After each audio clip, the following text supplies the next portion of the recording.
귀한 찬양 감사합니다. 오늘 대강절 세 번째 주일입니다. 여러분 마음속에 예수님을 기다리시는 마음이 좀 생겨나셨습니까? 예수님 기다리고 계세요? 세 분 기다리고 계신 것 같아요. 여러분 노아 시대 때 홍수 심판이 있었습니다. 그래서 하나님이 노아에게 모든 혈육 있는 자의 포악함이 땅에 가득함으로 그 끝날이 내게 이르렀으니 내가 그들을 땅과 함께 멸하리라. 하나님 그렇게 말씀하시면서 노아한테 방주를 만들라 하셨습니다. 그 노아는 하나님이 말씀하신 대로 방주를 만들게 됩니다. 근데 노아가 한 가지 알 수 없는 게 있었습니다. 그것은 홍수가 과연 언제 닥치느냐 하는 겁니다. 하나님이 노아한테 방주를 얼마만한 크기로 만들어라, 또 어떤 모양으로 만들어라, 이것은 성경에 보면 말씀을 해 주셔서 노아가 그대로 합니다. 근데 노아가 언제 홍수가 닥치는지, 그리고 언제까지 이 방주를 다 만들어야 되는지 하나님이 알려주시지 않습니다. 그러니까 노아는 마지막을 기다리고 준비하는데 이 방주를 만들면서 준비했던 것입니다. 하나님이 노아에게 마지막 때를 그 방주를 만들면서 준비하고 기다리게 하셨습니다. 그래서 노아는 마지막을 그 때를 방주를 만들면서 기다렸던 그런 사람이지요. 하나님이 노아의 시대 때 언제 홍수가 닥치는지 가르쳐 주시지 않은 것처럼 오늘날도 똑같이 우리는 마지막이 언제인지 모르는 가운데서 살고 있습니다.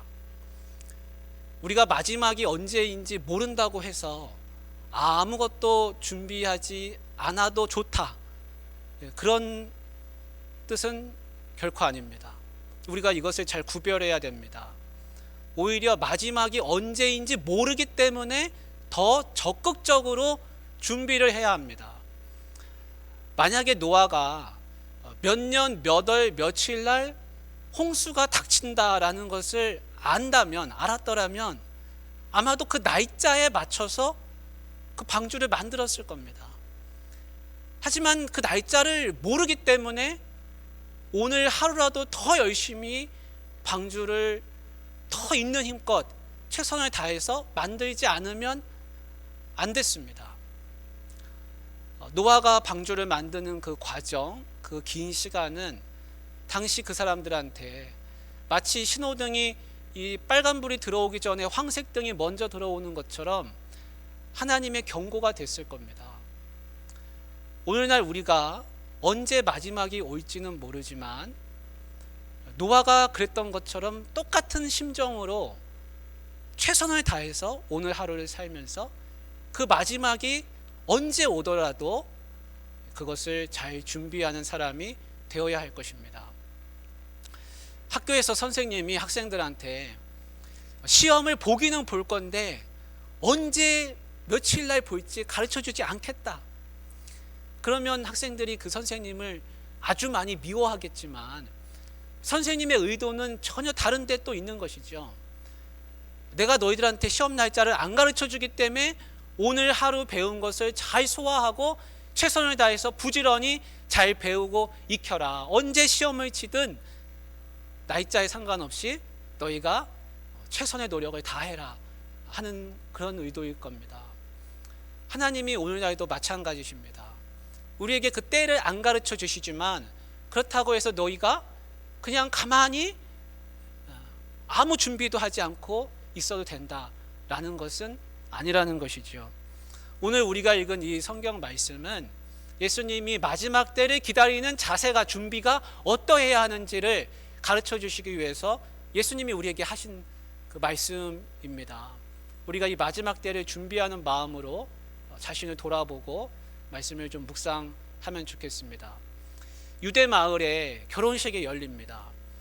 이 유대에서 결혼식은 아주 큰 잔치입니다. 그래서 일주일 동안 계속됩니다. 이 잔치는 신랑이 신부를 데리러 가면서 신부의 집으로 가면서 시작을 합니다. 그래서 신부 집에 가서 곱게 차려입은 그 신부를 만나서 그녀를 데려다가 자기 집으로 이제 데리고 오는 겁니다. 근데 유대 지방은 하루의 시작이 해가 진 다음부터 하루의 시작을 셉니다.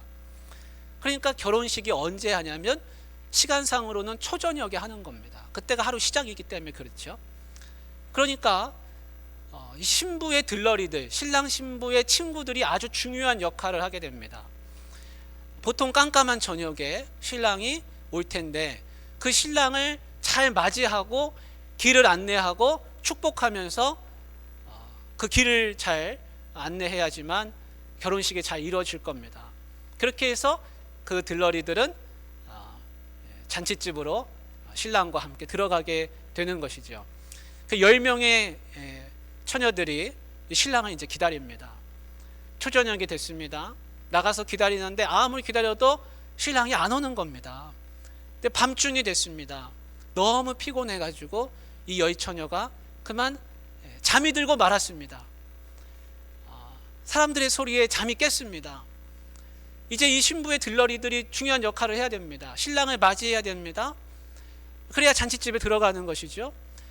근데 얼마나 오래 잤는지 일어나서 보니까 등불이 꺼져가고 있었습니다. 그래서 기름이 없는 5처녀가 기름을 가진 처녀들한테 큰일 났어. 불이 꺼지게 생겼어. 기름 좀 나눠줘. 아이고 미안해.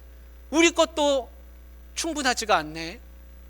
이러다가 신랑이 오면 불이 다 꺼지면 어떡해? 차라리 너희들은 가서 기름을 사는 게 좋겠다. 그래서 기름을 준비하지 않은 5처녀는 기름을 사러 갑니다. 그러는 사이에 신랑이 드디어 모습을 나타내고 도착을 하는 겁니다. 마지막까지 이 신랑을 기다린 5처녀는 그 신랑을 잘 길을 인도해서 잔칫집으로 들어가고 그리고 잔칫집 문이 닫히게 되는 겁니다. 목사님이 아니고 우리 예수님이 이 말씀을 하시면서 우리들에게 하고 싶으신 분명히 어떤 메시지가 있을 겁니다. 여러분 어떤 이야기를 하시려고 예수님이 이 말씀을 하셨겠습니까? 가장 먼저는 미리 준비해야 한다는 겁니다. 여러분 기다린 것은 똑같이 기다렸습니다. 그런데 신랑이 도착한다라는 소식이 전해질 때쯤에 사건이 벌어집니다.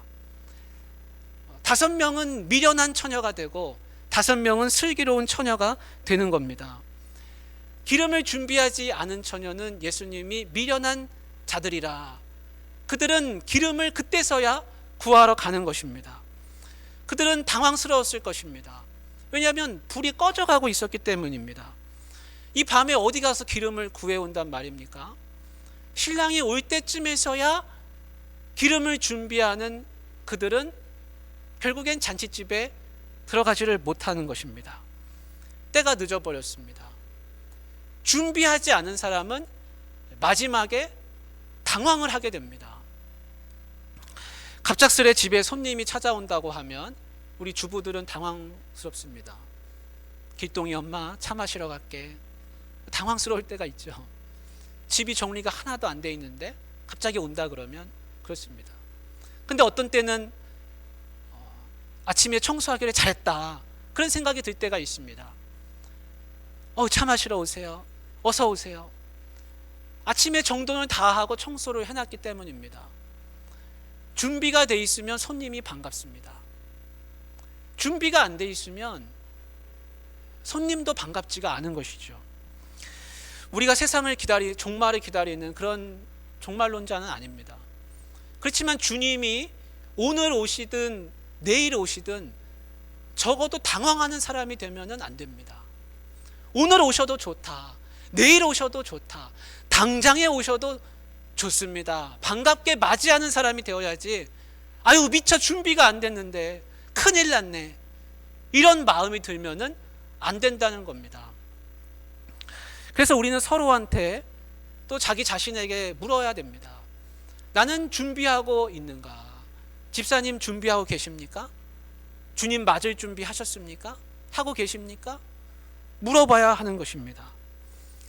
죽음을 맞이할 준비를 하지 않은 채로 그 마지막 때를 여러분 맞는다고 한번 생각해 보십시오. 아마 기름을 꿇어 가고 싶은 그런 심정이 들 겁니다. 아유, 준비가 하나도 안 됐는데. 기름을 사러 가고 싶을 겁니다. 그렇지만 기름을 살 수도 없고 기름을 꿀 수도 없습니다. 왜냐하면 인생의 마지막은 언제나 갑작스럽게 닥치기 마련이기 때문입니다. 그때서야 내가 준비를 한다고 하면 미련한 다섯 처녀처럼 신랑이 다 왔는데, 동네 어귀에 왔는데 기름 구하러 간다고 하는 것이나 다름이 없습니다. 그래서 미리 준비한 사람과 아무런 준비하지 않은 사람의 차이는 주님이 오시는 그날에 분명하게 구분이 됩니다. 준비하지 않은 사람은 당황하게 될 것이고, 준비를 한 사람은 반갑게 주님을 맞이하게 될 겁니다. 두 번째로 주님이 여기서 하시는 말씀은 각자가 스스로 준비하라는 것입니다. 미련한 다섯 처녀가 등불이 꺼져가니까 기름을 가진 처녀들한테 기름을 나눠달라고 합니다. 근데 기름을 나눠줄 수가 없다고 하죠. 기름이 충분치가 않습니다. 나눠줄 수 없습니다. 어떤 분들은 이 이야기를 보시면서 너무 인색하다 이렇게 생각하실 수도 있습니다.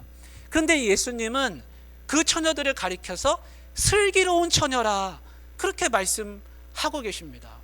그러니까 이 이야기가 주님이 하시려는 말씀은 미리 준비하지 않으면 안 된다는 겁니다. 각자 스스로가 준비해야 한다는 겁니다. 기름을 꿀 수 없다는 겁니다. 신랑을 맞이할 때는 각자 스스로 미리 기름을 자기 자신이 준비하지 않으면 안 된다는 겁니다. 여러분, 이 기다림의 자세는 성품과 태도와 관련이 있습니다. 준비성이 미련함이냐 슬기로움이냐의 차이를 구분하는 겁니다. 준비성은 그 사람의 인생 태도입니다. 성품입니다. 어쩌다가 한번 기름을 미처 준비하지 못한 게 아니라 주님이 여기서 그들을 미련하다고 하시는 이유는 그들이 평소에 그 삶에서 그의 인생들 가운데서 준비하는 태도, 준비하는 자세가 갖춰져 있지 않다는 겁니다. 기름을 준비하지 않았다는 것은 그의 태도와 성품이 그 인생 가운데서 준비하지 않는 그런 태도를 가졌다는 것입니다. 그것을 반영한다는 겁니다. 여러분, 개미와 배짱이에서 개미가 배짱이를 한 해, 두 해는 도와줄 수 있습니다. 그러나 그의 인생을 평생 책임져 줄 수 없습니다. 선생님이 학생 도와줄 수 있습니다. 그러나 시험을 대신 쳐줄 수 없습니다. 부모님이 자식을 도와줄 수 있습니다. 그러나 인생을 대신 살아줄 수 없습니다. 나라가 발전해서 국민에게 복지 혜택을 줄 수는 있습니다. 그렇다고 행복을 보장해 주는 것은 아닙니다. 준비는 스스로 하지 않으면, 그 준비하는 태도와 성품을 스스로 갖추지 않으면 남이 이것은 해줄 수가 없다는 겁니다. 사랑하는 우리 성도님들, 내가 주님을 맞이하는 그 삶을 온전하게 살고 있는가? 내 삶의 태도와 성품은 준비하는 성품인가? 그것을 우리가 돌아볼 수 있기를 원합니다. 자신 스스로가 준비하지 않으면 태도와 성품은 남이 갖춰줄 수가 없는 것입니다. 주일학교 때였습니다. 주일학교 때 예배를 드리는데 주머니를 뒤져보니까 헌금이 없는 겁니다. 그래서 옆에 있는 친구한테, 야, 너 얼마 가졌어? 500원만 빌려줘. 그러니까 그 친구가 1,000원짜리를 탁 자랑스럽게 보이면서 주면서 1,000원짜리라 안 된다는 겁니다. 그래서 이제 헌금 바구니가 돌아오잖아요. 긴장이 되는 겁니다. 헌금을 하긴 해야 될 것 같은데 창피하고 친구는 안 빌려준다 그러고 못 빌려주죠. 그래서 제가 그랬습니다. 야, 돈 꺼내봐. 그래서 1,000원짜리를 그 친구가 딱 들고 있는 거예요. 제가 그 친구 손을 딱 잡았습니다. 그리고 헌금 주머니에다 같이 손을 넣었습니다. 그러고는 혼자 생각하기를, 같이 손잡고 넣었으니까 나는 같이 헌금한 거다, 이렇게 생각한 겁니다. 스스로 잠시 모면한 것이죠. 근데 여러분, 그 헌금은 누가 한 겁니까? 그거는 준비해온 그 친구가 한 거지 제가 헌금한 게 아닙니다. 태도와 성품이 갖춰져 있지 않으면 당황하게 됩니다. 세 번째로 주님이 하시려고 하는 말씀은 타이밍을 생각하지 말고 늘 깨어서 준비하라는 것입니다. 미련한 다섯 처녀는 신랑이 일찍 올 것이라는 생각을 해서 기름을 준비하지 않습니다. 하지만 그들의 예상이 다 틀렸습니다. 신랑은 너무나 늦게 왔습니다. 그러면 우리가 이 말씀을 보면서 예수님은 이 땅에 참 나중에 오시는가 보다, 천천히 오시려고 하는가 보다, 그렇게 생각할 수가 있습니다. 그런데 우리가 오늘 읽은 이 말씀 바로 위에 보면 예수님이 이런 말씀도 하셨습니다. 어떤 이야기냐면, 한 주인이 종한테 집 열쇠를 맡기고 또 다른 종들의 관리를 맡기면서, 내가 멀리 여행 갔다 올 건데 네가 집 관리를 잘하고 있어라 하면서 떠나갔다는 겁니다. 멀리 갔다는 거죠. 근데 그 종은 아주 악한 종이라서 생각하기를, 주인이 멀리 갔으니 더디 올 것이라는 생각을 했다는 겁니다. 그래서 다른 종들을 때리고 술 친구들을 만나서 술을 마시고 놀고 먹다가 갑자기 자기가 알지 못하는 그 시각에 주인을 맞이하게 되어서 크게 쫓겨나게 되고 혼난다는 이야기가 바로 이 이야기 앞에 나옵니다. 그러니까 주님은 빨리 오신다고 하시는 것도 아니고 늦게 오신다고 이야기를 하시는 것도 아닙니다. 언제 올지 모른다는 것입니다. 그러니까 우리가 주님을 언제 맞이하겠습니까? 답은 분명합니다. 내가 모를 때 온다는 것입니다. 내가 알지 못하는 시간에, 내가 미처 예상하지 못한 그때에 주님이 오신다는 게 성경이 가르쳐주는 것입니다. 사랑하는 우리 성도님들, 그렇기 때문에 내가 주님 맞을 준비를 깨어서 하지 않으면 나는 미처 준비하지 못한 사이에 주님을 맞이하게 될 것이 분명하게 되는 것이죠. 그러면 우리가 이런 질문을 해봐야 됩니다. 그러면 주님을 맞이할 건데 뭘 준비하면서 맞이할 것인가? 오늘 성경엔 그것을 기름이라 그랬습니다. 여러분, 여의처녀가 나와서 신랑을 맞이하는데 등불은 다 들고 있습니다. 등불은 이렇게 다 들고 있어서 환하게 비춰주는 겁니다. 그래서 똑같이 준비한 것처럼 보이는 것이죠. 그런데 등불은 들고 있지만 미련한 다섯 처녀는 기름을 준비하지 않았습니다. 기름은 눈에 당장은 보이지 않습니다. 당장은 등불만 보이는 거예요. 그래서 준비한지 준비 안 한지 눈에 드러나지 않습니다. 그러나 중요한 것은 뭐냐면 눈에 보이지 않는 부분이 있다는 겁니다. 그것을 준비했느냐, 준비하지 않았느냐가 바로 기름입니다.